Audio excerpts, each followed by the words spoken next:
ಎಷ್ಟು R D ಬರ್ಮನ್ನ special ಅಂತಂದರೆ ಕುದರತ್ ಸಿನಿಮಾದಲ್ಲಿ ಅವ್ರು ಮಾಡಿದ್ದು. ಕುದರತ್ ಸಿನಿಮಾದಲ್ಲಿ ಭಾಳ ಒಳ್ಳೆ ಸೈಲೆಂಟ್ ಸಾಂಗ್ ಇದೆ, ರೈನ ಬೀತ್ ಜಾಯೆ ಅಂತ, ತುಂಬ ಸೈಲೆಂಟು. 2 ರಾಗಗಳಿದೆ ಅದರಲ್ಲಿ, ಥೋಡಿ ಆ್ಯಂಡ್ ಕಮಾಜ್, ಮಿಶ್ರ ಕಮಾಜ್ ಅಂತ ಹೇಳ್ಬೋದು. ಏನು ಕ್ಯಾಲಿಬರ್ ರೀ ಅದು, ಅದು ಆರ್ ಡಿ ಬರ್ಮನ್ ಅವ್ರ ಶಕ್ತಿ. ಆಮೇಲೆ ಪಂಚಮ್ದ ಯಾಕೆ ವಿಶೇಷ ಅಂತಂದರೆ ಅವ್ರು ಕೊಡ್ತಾ ಇದ್ದಿದ್ದು ಮ್ಯೂಸಿಕ್ ಸ್ಟೈಲ್ಗೇ ಇವತ್ತು ಆಶ್ಚರ್ಯ ಆಗುತ್ತೆ. ಎಲ್ಲ ಬಗೆಯ ಸಾಂಗ್ಗಳನ್ನು ಕೊಟ್ಟಂಥವ್ರು. ಒಂದು ಕಡೆ ಮೆಲೋಡಿ, ಮೇರೆ ನೈನಾ ಸಾವನ್ ಭಾದೋಗಿಂತ ಬೇಕಂದ್ರೆ ಅದು ಆ್ಯಕ್ಚುಲಿ ಫಸ್ಟ್ ಲತಾ ಮಂಗೇಶ್ಕರ್ ಕೈಯಲ್ಲಿ ಹಾಡಿಸು ನೀನು, ಆಮೇಲೆ ಹಾಡ್ತೀನಿ ಅಂತಂದಿದ್ರು ಕಿಶೋರ್ದ. ಆಮೇಲೆ 7 ಡೇಸ್ ಆದಮೇಲೆ ನೀನು ಹಾಡಬಲ್ಲೆ ಅಂತಂದಾಗ ಹಾಡಿದ್ರು. ಶಿವರಂಜನಿ ರಾಗ ಬೇಯಿಸೋದು ಹಾಡಿದ ಮೇಲೆ ಆರ್ ಡಿ ಬರ್ಮನ್ ಹೇಳ್ತಾರೆ, ಕಿಶೋರ್ ಕುಮಾರ್ ಕ್ಯಾ ಥೇ ವೋ ಗಾಡ್ ಗಿಫ್ಟೆಡ್ ಸಿಂಗರ್ ಥೇ ಅಂತ ಹೇಳ್ತಾರೆ. ಇದೇ ಸಿನಿಮಾದಲ್ಲಿ ಇನ್ನೊಂದು ಹಾಡಿದೆ, ಪರ್ಬತ್ ಕೆ ಪೀಛೆ ಅಂತ, ಪಹಾಡಿನಲ್ಲಿ ಇರೋದು. ಏನು ಚೆನ್ನಾಗಿ ಪ್ರೆಸೆಂಟೇಷನ್ ಕೊಡಿರುತ್ತೆ. ಪಹಾಡಿನಲ್ಲೇ ಬ್ಯೂಟಿಫುಲ್ ಸಾಂಗ್ಸ್ ಮಾಡಿದ್ದಾರೆ, ಒಂದೇ ಪಹಾಡಿ ರಾಗ ಇಟ್ಕೊಂಡು. ಕಿಶೋರ್ ಕುಮಾರ್ ಅಣ್ಣ ಶೌಕೀನ್ ಸಿನಿಮಾದಲ್ಲಿ ಅಶೋಕ್ ಕುಮಾರ್ ಒಂದು ಹಾಡಿದೆ, ಜಬ್ ಭಿ ಕೋಯಿ ಕಂಗನಾ ಬೋಲೆ ಪಾಯಲ್ ಜನಕ್ ಜಾಯೇ ಅಂತ, ಅದು ಪಹಾಡಿನೇ. ಕರ್ವಟೆ ಬದಲ್ತೆ ರಹೆ ಸಾರಿ ರಾತ್ ಹಮ್ ಆಪ್ಕಿ ಕಸಮ್, ಅದು ಕೂಡ ಪಹಾಡಿನೇ. ಎಷ್ಟು ಒಳ್ಳೊಳ್ಳೆ ಪಹಾಡಿ ರಾಗಗಳನ್ನು ಆರ್ ಡಿ ಬರ್ಮನ್ ಕೊಟ್ಟಿದ್ದಾರೆ ಅಂದರೆ ಒಂದೇ ಟೆಂಪೋ ಇಟ್ಕೊಂಡು ಭಾಳ ಅದ್ಭುತವಾದ ಸಾಧನೆಗಳನ್ನು ಮಾಡಿದ್ದಾರೆ. ಪಹಾಡಿ ರಾಗ ಒಂದಕ್ಕೆ ಅಂತ ಮಾಡಿಲ್ಲ, ನಾನು ಹೇಳಿದ್ನಲ್ಲ, ಹಮೇ ತುಮ್ಸೆ ಪ್ಯಾರ್ ಕಿತ್ನಾ ಭೈರವಿಲ್ ಮಾಡಿದ್ದಾರೆ. ಎಂತೆಂಥ ಹಾಡುಗಳನ್ನು ಕೊಟ್ಟಿದ್ದಾರೆ ಅಂತಂದರೆ, ಇಸ್ ಮೋಡ್ ಸೆ ಜಾತೆ ಹೇ ಕುಚ್ ಸುಸ್ತು ಕದಮ್ ರಸ್ತೆ ಆಂದಿ ಸಿನಿಮಾದಲ್ಲಿ, ಅದು ನಿಮಗೆ ಇದರಲ್ಲೇ ಸಿಗುತ್ತೆ, ಯಮನ್ ಕಲ್ಯಾಣಿಯಲ್ಲಿ ಸಿಗುತ್ತೆ. ಅದ್ಭುತವಾದ ಪ್ರತಿಭಾವಂತರು.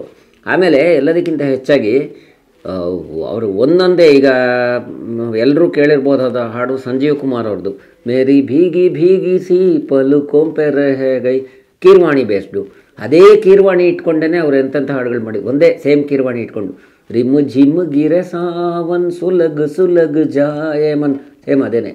ಆನೆ ವಾಲಾ ಪಲ್, ಅದೇ ಕನ್ನಡದಲ್ಲಿ ಕೆಣ್ಣ ಕೂತಿದೆ ನಿನ್ನ ಕಣ್ಣೋಟ ಆಗಿರೋದು ಅದೇ.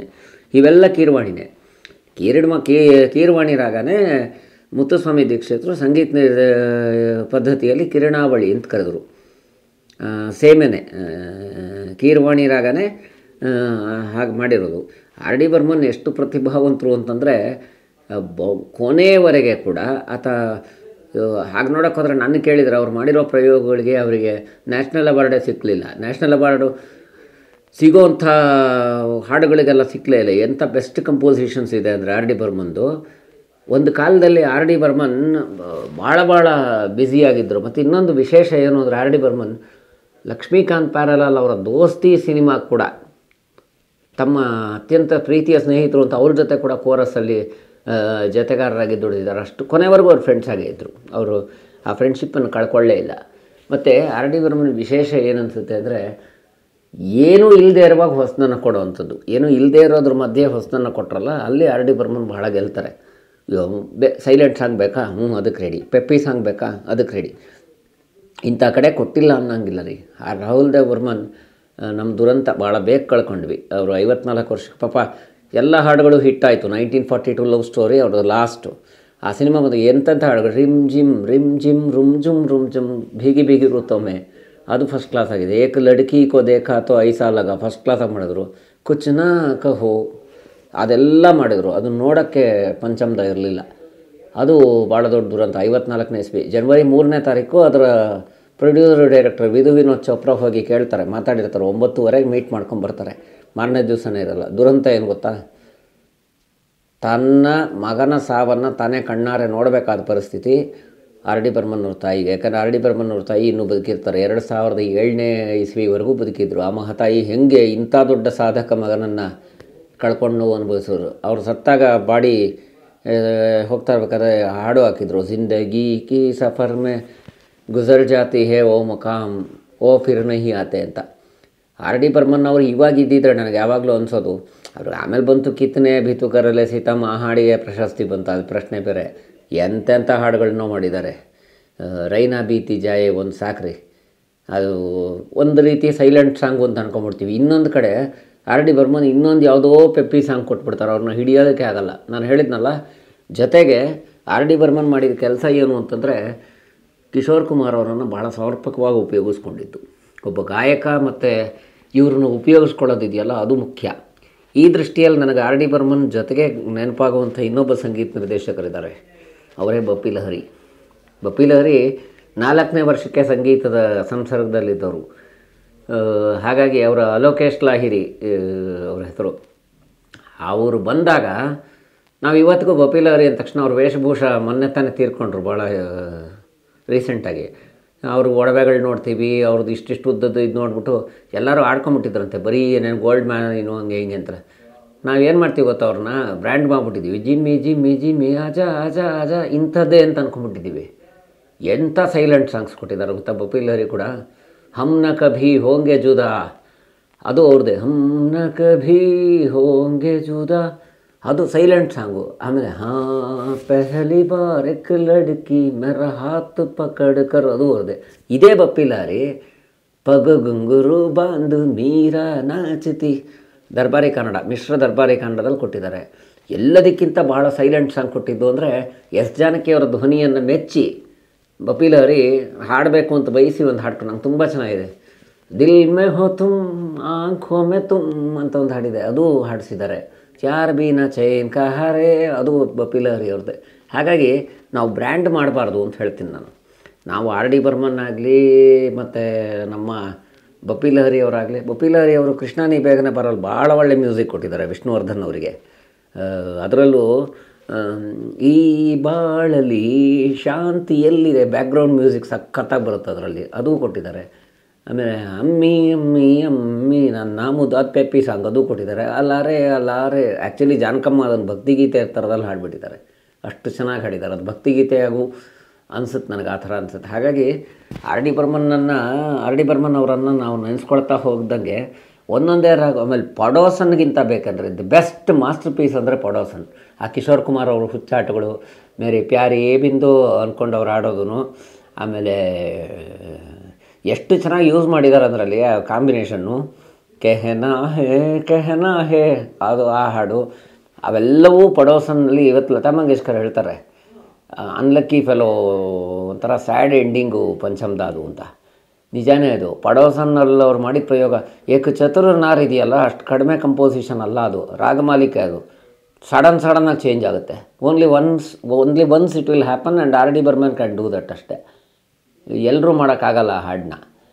ಹಾಗೆ ಮಾಡಿದವರು Kishore Kumar, R D Burman, Rajesh Khanna combination ಇದೆಯಲ್ಲ ಅದು ಹಿಸ್ಟ್ರಿ. ನಮ್ಮ ರಾಜ್ಕುಮಾರು ಪಿ ಬಿ ಶ್ರೀನಿವಾಸ್ ಇದ್ದಾಗೆ, Vishnuvardhan S P Balasubrahmanyam combination ಇದ್ದಾಗೆ, ಆರ್ ಡಿ ಬರ್ಮನ್ನು ಮತ್ತು ರಾಜೇಶ್ ಖನ್ನಾ ಇವ್ರದ್ದೆಲ್ಲ ಕಾಂಬಿನೇಷನ್ ಇದೆಯಲ್ಲ, ಎಂತೆಂಥ ಪ್ರತಿಭೆ.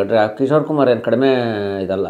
ಆತನ ಸಂಗೀತದ ಜ್ಞಾನವೇ ಇಲ್ಲ ಅಂದ್ಕೊಂಡು ಆತನ ಹಾಡಿರೋ ಹಾಡುಗಳು ಲೆಕ್ಕ ಹಾಕ್ಕೊಂಡ್ರೆ ಇವ್ರ ಕಾಂಬಿನೇಷನಲ್ಲೇ ಎಂತೆಂಥ ಹಾಡಿದ್ದಾರೆ. ಮುಂದೆ ಕಿಶೋರ್ ಕುಮಾರ್ ಹಾಡುಗಳನ್ನು ಬರೆದಿದ್ದು ಮ್ಯೂಸಿಕ್ಕೂ ಕೊಟ್ಟರು.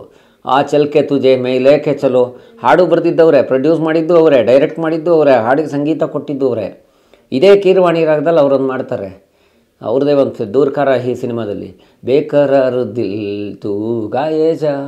ಅಶೋಕ್ ಕುಮಾರ್ ಹಾಡ್ತಾರೆ, ಕಿಶೋರ್ ಕುಮಾರ್ ಅದರಲ್ಲಿರ್ತಾರೆ, ಅವರೇ ಮ್ಯೂಸಿಕ್ ಅದು ಕಿಶೋರ್ ಕುಮಾರ್. ಹಾಗಾಗಿ ಎಂತೆಂಥ ಪ್ರತಿಭೆಗಳನ್ನು ಹೊಂದಿದೆ ಅಂತಂದರೆ R D Burman was successful in bringing out ಹೊಸ ಟ್ಯಾಲೆಂಟ್ಸನ್ನು. ಕವಿತಾ ಕೃಷ್ಣಮೂರ್ತಿ ಒಂದು ಕಡೆ ಹೇಳ್ತಾರೆ, ನಾನೆಲ್ಲ ಸಂಗೀತ ನಿರ್ದೇಶಕರ ಜೊತೆನೂ ಕೆಲಸ ಮಾಡಿದ್ದೀನಿ. ಆಲ್ ದೆಮ್ ನಿಜವಾಗ್ಲೂ 100% ಟ್ರೂ ಗ್ರೇಟ್ ಜೆಂಟ್ಲ್ಮನ್ ಅಂತಂದರೆ ಅದು ಪಂಚಮ್ದ ಅಂತ. ಕುಮಾರ್ ಸಾನು ಒಂದು ಕಡೆ ಹೇಳ್ತಾರೆ, ನಾನು ರಿಹರ್ಸಲ್ ಮಾಡ್ತಾಯಿದ್ದೆ 1942 ಲವ್ ಸ್ಟೋರಿಗೆ. ಬಾಪ್ಪ ಅಂದರು. ನಾನು ಇನ್ನೂ ನನ್ನ ರೆಕಾರ್ಡಿಂಗ್ ಇಲ್ಲ ನನಗೇನು ಬೇಕಾಯ್ತು ಅದು ನನಗೆ ಸಿಕ್ತು ಬಾ ಅಂತ. This is how you use to encourage ಅಂತ. ಅಪ್ಕಮಿಂಗ್ ನಾನೇನೋ ದೊಡ್ಡದು ಹಾಗೆ ಹಿಂಗೆ ಅಂತ ಆಗಲಿಲ್ಲ. ಇವತ್ತಿಗೂ ನಾನು ಹೇಳ್ತೀನಿ, ಪಂಚಮದ ನಿಜವಾಗ್ಲೂ ಪಂಚಮದ ಕೋಗಿಲೆ ಅದು. ಎಂತೆಂಥ ಹಾಡುಗಳನ್ನು ಕೊಟ್ಟಿದ್ದಾರೆ. ಪಂಚಮ್ ಅಂತ ಕರೆದು ಒಬ್ಬರು ರಾಶಿ. ಇನ್ನೊಂದು ಇವತ್ತೇನು ರೀ ನಾವು ಮಾತಾಡೋದು, ಎಂಥ ಹಾಡುಗಳು ಒಂಥರ ತಮಾಷೆ ಥರ. ಕಾರ್ವಾನ್ ಅಂತ ಸಿನಿಮಾ ಬಂತು, ಚಡ್ತಿ ಜವಾನಿ ತೇರಿ ಚಾಲ್ ಮಸ್ತಾನಿ. ಅದರಲ್ಲಿ ಎಷ್ಟು ಚೆನ್ನಾಗಿದೆಯೋ, ಹೈ ರಾಮ ಅಂತ ರವಿ ಬರ್ತಾರೆ. ಯಾವುದು ತಗೋತೀರ ನೀವು? ಯಾವುದೋ ಅಂಕಿ ಭಾರತಲ್ಲಿ ತಗೊಳ್ಳಿ, ಯಾವುದೋ ಅಂಕಿ ಭಾರತ್ ನಿಖಲಿ ಆ ಒಂದು ಹಾಡಿನ ಕಂಪೋಸಿಷನ್ ಇದೆಯಲ್ಲ, ಇಡೀ ಸಿನಿಮಾ ಕತೆ ಮೂಲ ಅದು. ಹಾಗೆ ಒಂದೊಂದು ಹಾಡಿನಲ್ಲೂ ಅವ್ರು ತಂದಿದ್ದು. ಈಗ ದೀವಾರಲ್ಲಿ ಅದು ಮಸಾಲ ಫಿಲಿಮು, ದೀವಾರಲ್ಲಿವೆ ಅಂಥ ಒಳ್ಳೆ ಹಾಡುಗಳನ್ನ ಏನಪ್ಪ ಅನ್ಕೋತೀರ, ಅಂಥದ್ರಲ್ಲೇ ಒಂದು ಹಾಡಿದೆ ಕೆಹದು ತುಮ್ಹೇ ಯಾ ಚುಪ್ ರಹು, ಅದರಲ್ಲೊಂದು ಮ್ಯಾಜಿಕ್ ತೋರಿಸ್ತವ್ರು. ಹಾಗಾಗಿ ರಾಹುಲ್ ದೇವ್ ಬರ್ಮನ್ ನಾನು ಯಾವತ್ತೂ ನನ್ನ ಸ್ನೇಹಿತರ ಜೊತೆ ಮಾತಾಡ್ತಾ ಇರ್ತೀನಿ, ಇವತ್ತಿದ್ದಿದ್ರೆ ರಾಹುಲ್ ದೇವ್ ಬರ್ಮನ್ ಇವತ್ತಿನ ಎಫೆಕ್ಟ್ಸ್ಗೆ ಏನೇನಾಗ್ತಾಯಿತ್ತು. ನಮ್ಮ ದೌರ್ಭಾಗ್ಯ. ಸಚಿನ್ ದೇವ್ ಬರ್ಮನ್ ತುಂಬ ಜೀವನವನ್ನು ಮಾಡಿದರು, ಅವರು ಫಸ್ಟ್ ಕ್ಲಾಸ್ ಜೀವನವನ್ನು ಮಾಡಿದರು. ಆದರೆ ಆರ್ ಡಿ ಬರ್ಮನ್ಗೆ ಆ ಭಾಗ್ಯ ಇರಲಿಲ್ಲ. 54 ವರ್ಷಕ್ಕೆ ಆರ್ ಡಿ ಬರ್ಮನ್ ಹೊರಟರು.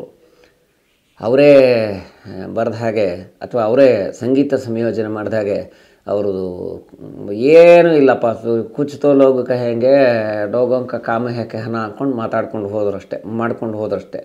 ಅವರು ನಾವು ಬಳಸ್ಕೊಳ್ಳಿಲ್ವೋ ಅಥವಾ ಅವ್ರು ಇವತ್ತು ಇಲ್ಲದೇ ಇರೋದು ನಮ್ಮ ದೌರ್ಭಾಗ್ಯವೋ. R D Burman footprints ಇದೆಯಲ್ಲ, ಯಾರ ಕೆಲವು ಅಳಿಸೋಕ್ಕಾಗಲ್ಲ. ಅವ್ರ ಕೊಡುಗೆ ಅವಿಸ್ಮರಣೀಯ ಮತ್ತು ಸವಿಸ್ಮರಣೀಯ. ದೇಶನೇ ನಿನ್ನನ್ನು ಮೆಚ್ಕೊಳ್ಳುತ್ತೆ ಅಂತ ಹೇಳಿದ್ರಲ್ಲ, ಅದು ನಿಜಾನೇ. ಆರ್ ಡಿ ಬರ್ಮನ್ ಅವ್ರನ್ನ ಹುಡುಕಿದ್ರೆ ನೀವು ಆಂಧಿ ಸಿನಿಮಾದಲ್ಲಿ ಏನು ರೀ, ತುಮ್ಮಾಗಯೇ ಹೋ ನೂರಾಗಯ ಹೇ, ಕಮಾಜಲ್ಲೇ ಬರುತ್ತದು. ತುಮ್ಮಾಗಯೇ ಹೋ ನೂರಾಗಯ ಹೇ ಅಂತ ಒಂದು ಕಡೆ ಸಂಜೀವ್ ಕುಮಾರ್ ಅಭಿನಯ, ಇನ್ನೊಂದು ಕಡೆ ಸುಚಿತ್ರಾ ಸೇನ್ ಯಾರು ಅಂದರೆ ಮೂನ್ ಸೇನ್ ಇದ್ದಾರಲ್ಲ ಅವ್ರ ತಾಯಿ. ಆ ಹಾಡಿನಲ್ಲಿ ಎಷ್ಟು ಚೆನ್ನಾಗಿ ಮಾಡಿದ್ದಾರೆ, ಒಂದೊಂದು ಅಕ್ಷರನೂ ಕೇಳಿಸೋ ಹಂಗೆ ಮಾಡ್ತಾರಲ್ಲ, ಅದು ಸಂಗೀತ ಸಂಯೋಜನೆ ಅಂತೀನಿ ನಾನು. ತೆರೆ ಬಿ ನಾ ಜಿಂದಗಿ ಸೆ ಕೊಯ್ ಶಿಕುವ ಅಂತ ಒಂದು ಹಾಡು ಬರುತ್ತೆ, ಅದರಲ್ಲಿ ಒಂದು ಸಾಲನ್ನ ಎಷ್ಟು ಚೆನ್ನಾಗಿ ಅಲ್ಲೇ ಸೈಲೆಂಟ್ ಆಗಿಬಿಡುತ್ತೆ ಮ್ಯೂಸಿಕ್ಕು. ತುಮ್ ಜೋ ಕೆಹದೋ ತೋ ಆಜ್ ಕಿ ರಾತ್ ಚಾಂದ್ ಡೂಬೇಗ ನಹಿ ರಾತ್ ಕೋ ರೋಕ್ಲೋ.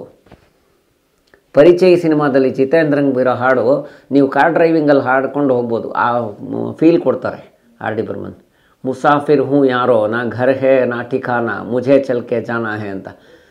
ಒಂಥರ ಇದು ಕೆಲವ್ರದ್ದು ಹೇಳ್ತೀವಿ, ಸತ್ತರೆ ನಷ್ಟ ತುಂಬಲಾರ್ದ ನಷ್ಟ.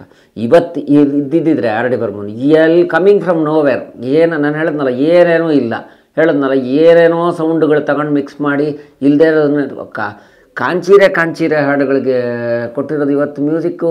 ಅವ್ರು ಬೇರೆ ಕಡೆಯಿಂದ ತೊಗೊಂಡಿದ್ದಾರೆ, ಇಲ್ಲ ಅಂತ ಹೇಳಿಲ್ಲ. R D Burman got influenced, ಅದನ್ನು ಕಾಪಿ ಅಂತ ಹೇಳೋಕ್ಕಾಗಲ್ಲ, ನೀವು ಬೇಕಾದಷ್ಟಿದೆ. ಬಟ್ ಅಂಥದ್ರಲ್ಲಿ ಆರ್ ಡಿ ಬರ್ಮನ್ ಕಿಶೋರ್ ಕುಮಾರ್ಗೆ ಜಾಸ್ತಿ ಅವಕಾಶ ಕೊಟ್ಟರಲ್ಲ, ರಫಿಗೆ ಅಂತ ಹೇಳ್ತಾರೆ. ಮೊಹಮ್ಮದ್ ರಫಿ ಕೂಡ ರಾಷ್ಟ್ರ ಪ್ರಶಸ್ತಿ ತೊಗೊಂಡಿದ್ದು ಆರ್ ಡಿ ಬರ್ಮನ್ ಅವರ ಕಂಪೋಸಿಷನಲ್ಲೇ. ಹಮ್ ಕಿಸಿ ಸೆ ಕಮ್ ನಹೀ ಲೇ ಕ್ಯಾ ಹುವಾ ತೇರಾ ವಾದ, ಆ ಹಾಡು ಆರ್ ಡಿ ಬರ್ಮನ್ ಅವ್ರ ಕಂಪೋಸಿಷನ್ನು. ಹಾಗಾಗಿ ಅವ್ರಿಗೆ ಗೊತ್ತಿತ್ತು ಇದು ಆಶಾ ಭೋಂಸ್ಲೆ ಅವ್ರಿಗೆ ಸರಿ ಹೋಗುತ್ತೆ, ಇದು ಲತಾ ಮಂಗೇಶ್ಕರ್ ಕಂಠಕ್ಕೆ ಸರಿ ಹೋಗುತ್ತೆ. ಇದು ಬೇಸಿಕ್ ನಾಲೆಜ್ ಇರಬೇಕು ಒಬ್ಬ ಸಂಗೀತ ನಿರ್ದೇಶಕನಿಗೆ. ರಾಜನ್ ನಾಗೇಂದ್ರ ಅವರಲ್ಲೂ ಇತ್ತಲ್ಲ ಅದು, ಇದು ಸುಶೀಲಾ ಹಾಡಬೇಕು, ಇದು ಪಿ ಬಿ ಶ್ರೀನಿವಾಸ್ ಅವ್ರು ಹಾಡಬೇಕು, ಇದು ಎಸ್ ಪಿ ಬಾಲಸುಬ್ರಹ್ಮಣ್ಯಂ ಗೊತ್ತಿರುತ್ತೆ. ಅದು ಗೊತ್ತಿದ್ದರಿಂದಲೇ ಬಹುಶಃ ಅವರು 100ಕ್ಕೆ 100ರಷ್ಟು ಗೆದ್ದಿದ್ದು ಆರ್ ಡಿ ಬರ್ಮನ್. ಅದಕ್ಕೆ ಹಿಟ್ ಸಾಂಗ್ಸ್ ನೀವು ತೊಗೊಂಡ್ರೆ ಇವತ್ತು ಬೇರೆಯವ್ರದ್ದು ತಡ್ಕಾಡಬೇಕು. ಶಂಕರ್ ಜೈಕಿಶನ್ನು, ಲಕ್ಷ್ಮೀಕಾಂತ್ ಪ್ಯಾರೇಲಾಲು, ಕಲ್ಯಾಣ್ ಜಿ ಆನಂದ್ಜಿ, ಆರ್ ಡಿ ಬರ್ಮನ್ನು ಇವರು ತಗೊಂಬಿಟ್ರೆ ಲಕ್ಷ ಸಿಗ್ತವೆ ನಿಮಗೆ. ಹಾಗಾಗಿ ನನಗೆ ಇವತ್ತಿಗೂ ಇಷ್ಟಪಡುವಂಥ, ಅಫ್ಕೋರ್ಸ್ ಎಲ್ಲರೂ ಗೌರವ ಕೊಡ್ತೀನಿ, ಗೌರವದಿಂದ ನಮಸ್ಕಾರ ಮಾಡೋದು ಆರ್ ಡಿ ಬರ್ಮನ್ಗೆ. ಅವರನ್ನು ನೆನೆಸ್ಕೊಳ್ಬೇಕು, ಯಾಕಂದ್ರೆ ಜನವರಿ 4 ಅವ್ರು ತೀರ್ಕೊಂಡಿದ್ದು, ಇದೇ ತಿಂಗಳೇ. ಅವ್ರನ್ನ ನೆನೆಸ್ಕೊಂಡಿದ್ದು ನನ್ನ ಭಾಗ್ಯ. ಅವರನ್ನು ಸದಾ ನೆನೆಸ್ಕೊಳ್ಳೋ ಹಂಗೆ ಮಾಡಿದ್ದು ನಿಮಗೂ ಸಂತೋಷ ಕೊಡಲಿ. ಇಂಥ ಅಮರ ಚಿತ್ರ ಸಂಗೀತ ನಿರ್ದೇಶಕರು, ಅಜರಾಮರ ಸಂಗೀತ ನಿರ್ದೇಶಕರು ಎಲ್ಲರ ಪಾಲ್ಗೂ ಸದಾ ಇರಲಿ ಅಂತ ನಾನು ಮಾತು ಮುಗಿಸ್ತೀನಿ. ನಮಸ್ಕಾರ.